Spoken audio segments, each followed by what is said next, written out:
भाग 5 में अनुच्छेद 52 से 151 के बीच में बताए थे, जिसमें अनुच्छेद 52 से क्या किए थे, राष्ट्रपति का पद।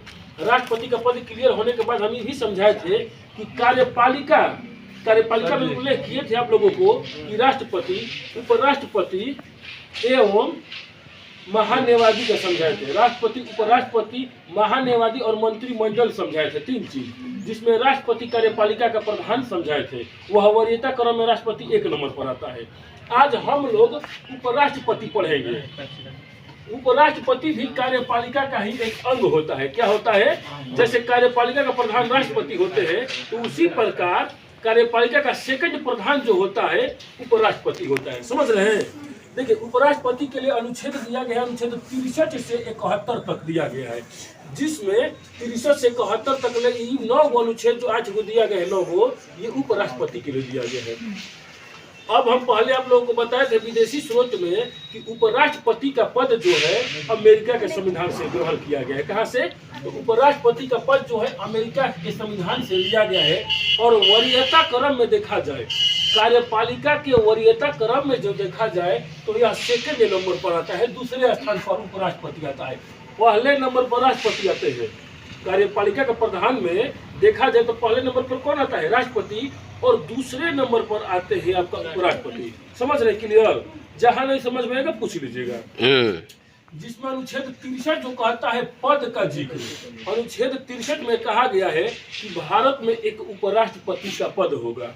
ये बात क्या कह रहा है? अनुच्छेद 63 भारत में एक उपराष्ट्रपति का पद होगा। और अनुच्छेद 64 कहता है कि यह उपराष्ट्रपति जो होगा राज्यसभा का अध्यक्ष होगा।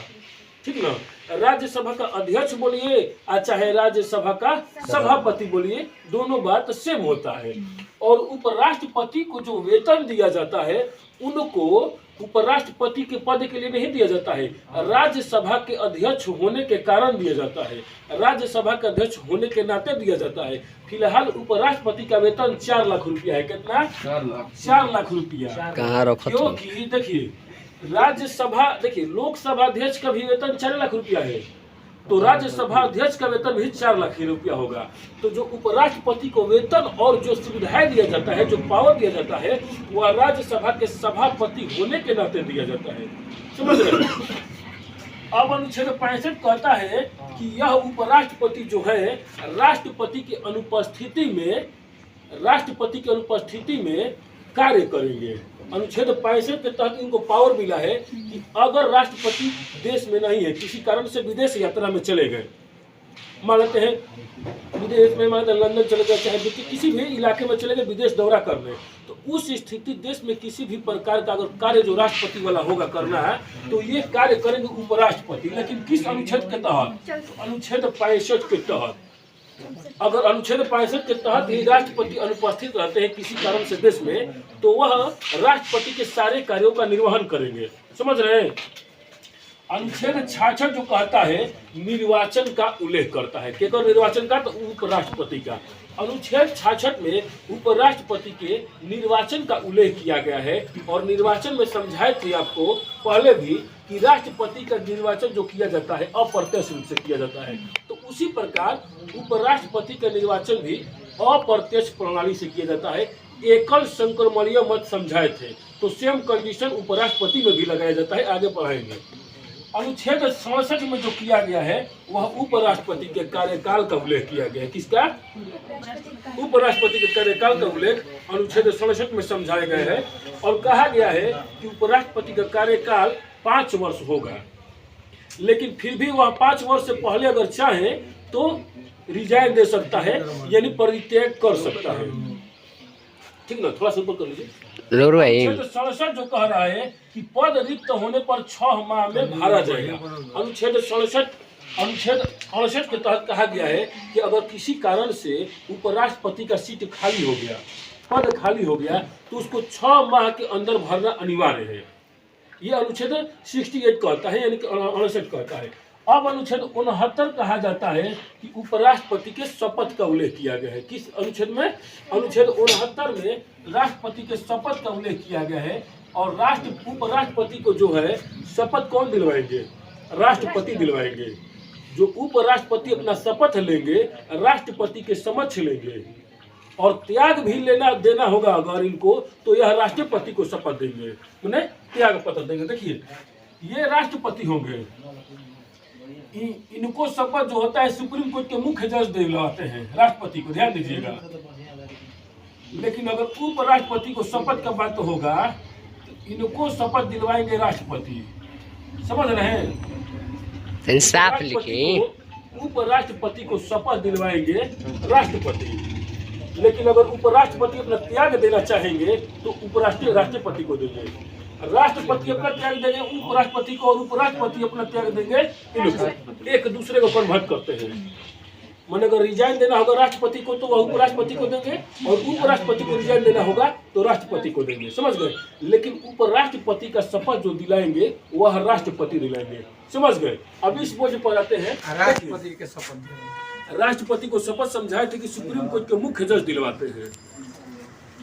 अब आते हैं अनुच्छेद 70 में कहा गया है कि अन्य आपातकाल में राष्ट्रपति का पद ग्रहण करना, माने किसी कंडीशन के कारण, माने राष्ट्रपति बीमार पड़ गए, चाहे एक्सपायर कर गए या किसी अन्य कारण से वह अपना कार्य करने में सक्षम नहीं है, तो अनुच्छेद 70 के तहत उनके सारे कार्यों का निर्वहन उपराष्ट्रपति करेंगे, समझ रहे हैं?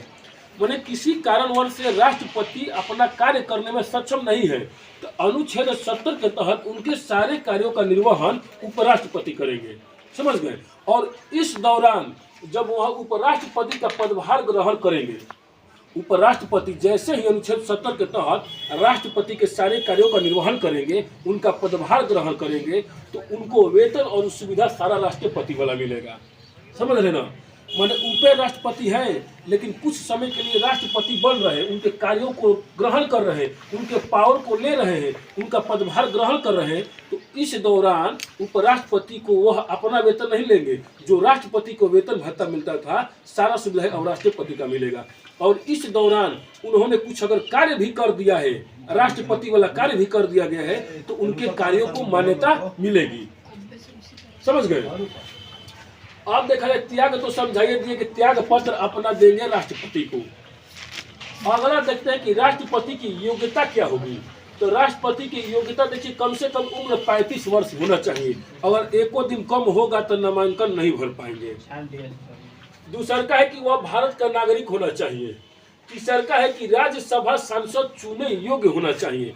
हम राष्ट्रपति में समझाए थे कि वह लोकसभा का सांसद चुने जाने योग्य हो, लेकिन उपराष्ट्रपति में ये योग्यता रहना चाहिए कि कम से कम वह राज्यसभा का सांसद चुना जाए, इतना उसके पास योग्यता हो, समझ गए? अगला है कि किसी भी लाभ के पद पर न हो, माने जब नामांकन कराने जाए तो उस समय वह किसी भी लाभ के पद पर न हो।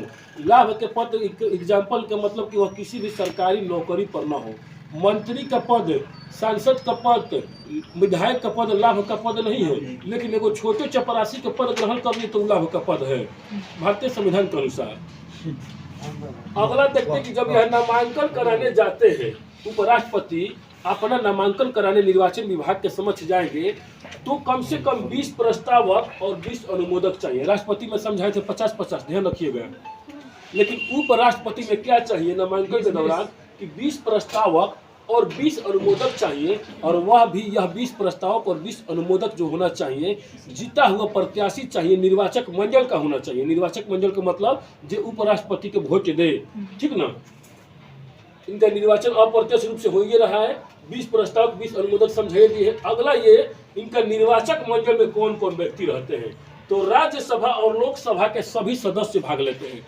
देखिए राष्ट्रपति में हम समझाए थे लोकसभा, राज्यसभा और सभी विधानसभाओं के निर्वाचित सदस्य, लेकिन उपराष्ट्रपति के पद में ये समझा रहे हैं कि इनके चुनाव में किसके भाग लगा, लोकसभा और राज्यसभा के सभी सदस्य, मनोनीत सदस्य भी इसमें भाग लेते हैं, लेकिन विधानसभा के कोनो सदस्य भाग नहीं लेगा, ध्यान रखिएगा। उपराष्ट्रपति के चुनाव में विधानसभा के कोई भी सदस्य भाग नहीं लेता है, समझ रहे ना? लेकिन इनमें क्या होता है कि उपराष्ट्रपति में चुनाव में दो भाग लेता है संसद के सदस्य। कहीं कहीं पर आपको संसद का सदस्य भी मिल जाएगा।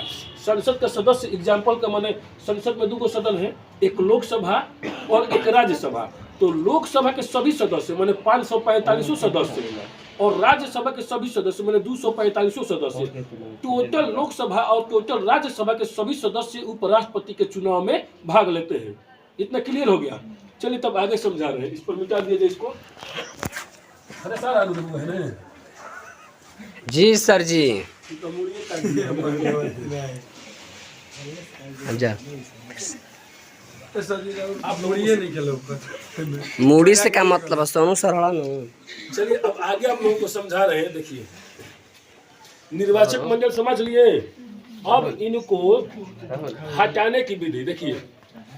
अगर यह गैर संवैधानिक कार्य करते हैं, अगर उपराष्ट्रपति गैर संवैधानिक कार्य करते हैं या संविधान के अनुरूप कार्य नहीं करते हैं तो इनको संसद द्वारा वोटिंग के माध्यम से हटाया जा सकता है। लेकिन हम राष्ट्रपति में समझाए थे कि महाभियोग द्वारा हटाया जाता है। सेम प्रक्रिया वही होगा, लेकिन यहाँ पर महाभियोग शब्द यूज नहीं होगा। महाभियोग शब्द सिर्फ राष्ट्रपति और सुप्रीम कोर्ट के मुख्य जज के लिए होता है, लेकिन उपराष्ट्रपति भी वही प्रक्रिया लाया जाएगा। लेकिन क्या होगा कि ऊपर महाभियोग नहीं चलाया जाएगा, महाभियोग शब्द के यूज नहीं होगा। और इनको हटाने से पहले 14 दिन पूर्व उपराष्ट्रपति को सूचना दिया जाता है कि आप पर कार्रवाई हो रही है। इस दौरान क्या होता है कि सबसे पहले अगर इन पर प्रक्रिया चल रहा है हटाने का, तो सबसे पहले इनको राज्यसभा से वह चुनाव पास होना चाहिए। हटाने की विधि में हम समझा रहे हैं। पहले वह वोटिंग माध्यम होना चाहिए राज्यसभा से पारित पूर्ण रूप से कि हाँ उपराष्ट्रपति को हटाया जाए। क्यों राज्यसभा से जरूरी है? क्योंकि यह राज्यसभा का अध्यक्ष होता है। इसके बाद अगर लोकसभा भी इसको 2/3 बहुमत से पास कर देता है तो उपराष्ट्रपति अपना पद छोड़ने के लिए मजबूर हो जाएंगे। अब इनके कुछ कार्य एवं शक्ति देख लिया जाए। उपराष्ट्रपति के कार्य एवं शक्ति देखिए। उपराष्ट्रपति का बेसिक रूप से दुइये को कार्य और शक्ति है। देखिए यह कार्य है कि पहला यह राज्यसभा के सभापति होगा। क्या होंगे? राज्यसभा के सभापति होंगे। स्पीकर सर जी। हाँ स्पीकर, ठीक। जिसे लोकसभा अध्यक्ष को कहा जाता है स्पीकर, तो इसी प्रकार ये राज्यसभा के सभापति होते अध्यक्ष होते हैं, इसीलिए इनको स्पीकर नहीं कहा जाता है। सभापति कहने के कारण लोकसभा अध्यक्ष कह सकते हैं, लेकिन लोकसभापति नहीं कह सकते हैं। इधर राज्य सभापति इसीलिए कहा जाता है कि यह क्या हो जाते हैं, कार्यपालिका के सेकंड प्रधान हो जाते हैं उपराष्ट्रपति। आगे कहा गया कि यह पहले तो कार्य क्या करेंगे कि राज्यसभा के सभापति के रूप में कार्य करेंगे, और इसी पद के लिए इनको 4 लाख रुपया वेतन दिया जाता है। ये भी बात बताएं, 4 लाख रुपया वो अलग है। इसके बाद इनको भत्ता दिया जाता है, सारी सुविधाएं दिए जाते हैं, मतलब टोटल प्रक्रिया इनको मिलता है। कहा गया कि तब तक आप कार्य यह करिए, राज्यसभा के सभापति का कार्य करिए, जब तक आपको दूसरा का कार्य नहीं मिल रहा। दूसरा का कार्य इसीलिए दिया गया है, अनुच्छेद 70 में समझाए हैं हम आप लोगों को कि अगर अन्य आकस्मिक कारण के कारण अगर राष्ट्रपति अनुपस्थित रहते हैं, राष्ट्रपति अगर अनुपस्थित होते हैं तो वह राष्ट्रपति का कार्य संभालेंगे। क्या करेंगे? राष्ट्रपति का कार्य संभालेंगे, वो भी मात्र 6 माह के लिए, क्योंकि 6 माह में चुनाव कराना राष्ट्रपति का अनिवार्य हो जाता है। ये भी बताएं कि जब उपराष्ट्रपति राष्ट्रपति का कार्य संभालेंगे तो उस दौरान उनको वेतन भत्ता सारी सुविधाएं राष्ट्रपति का मिलेगा। सर जी क्लियर? हाँ बोलिए। उपराष्ट्रपति का कितना दिन खतरे है? उपराष्ट्रपति 5 वर्ष के लिए कार्यकाल होता है। फिर भी अगर चाहे तो 5 वर्ष के पहले अपना त्याग पत्र दे देंगे, लेकिन केहू देगा जी 4 लाख रुपया छोड़ेगा?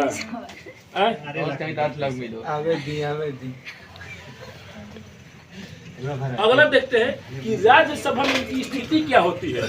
उपराष्ट्रपति की राज्यसभा में स्थिति क्या होती है? तो स्थिति ये होती है कि यह राज्यसभा के सभापति होते हैं, लेकिन राज्यसभा के सदस्य नहीं होते हैं। नहीं समझे? क्वेश्चन भी आईएएस लेवल में भी पूछा था कि कौन से सदन के अध्यक्ष होते हुए भी उस सदन का सदस्य नहीं होता है? तो उपराष्ट्रपति। उपराष्ट्रपति जो होते हैं वह राज्यसभा के अध्यक्ष होते हैं, सभापति होते हैं, लेकिन उस राज्यसभा के जो होते हैं सदस्य नहीं होते हैं। समझ रहे ना? खाली अध्यक्ष होते हैं, सदस्य नहीं होते। कैसे जगह अध्यक्ष हम हैं, भले आप लोगों का सदस्य नहीं है। यहाँ के लिए बता रहे हैं, भले हम दूसरी जगह के सदस्य हो। आज यही में खासा इसी प्रकार क्या होता है कि उपराष्ट्रपति होता है वह राज्यसभा के सदस्य न होते हुए भी राज्यसभा के अध्यक्ष होते हैं, समझ रहे हैं। इसीलिए जब राज्यसभा के सदस्य नहीं है तो किसी भी प्रकार का वोटिंग जब कराया जाता है तो इनको वोट देने का अधिकार नहीं होता है, क्योंकि कोई भी वोट तभी देंगे जब उस सदन का सदस्य रहेंगे तब। जैसे लोकसभा के हम सदस्य रहेंगे चाहे राज्यसभा के सदस्य रहेंगे तब ना वोट देंगे कोनो भी विधेयक पास होने के दौरान। लेकिन अब क्या होता है कि ये तो उपराष्ट्रपति जो होते हैं कि अध्यक्ष हो जाते हैं लेकिन सदस्य नहीं होते हैं। जब सदस्य नहीं होंगे तो वोट नहीं देंगे। लेकिन फिर भी अगर राज्यसभा में कोई बिल अथवा विधेयक 50-50 पर आकर अटक जाए, मैंने 50% कहे कि हाँ यह बिल पारित होना चाहिए और 50% कहे कि यह बिल पारित नहीं होना चाहिए, तब जाकर उपराष्ट्रपति को निर्णायक वोटिंग देने का अधिकार हो जाता है। निर्णायक वोटिंग, सामान्य तौर पर यह वोटिंग देने का अधिकार इनको नहीं है उपराष्ट्रपति को, लेकिन निर्णायक वोटिंग मैंने राज्यसभा में कोई भी वोटिंग आकर अगर कोई विधेयक अटक जाए, आप 50% कहे कि हाँ यह बिल पास होना चाहिए, आप 50% कहे कि नहीं पास होना चाहिए, तब यह जिस तरफ वोटिंग कर देंगे उस तरफ मत इनका पलड़ा भारी हो जाएगा।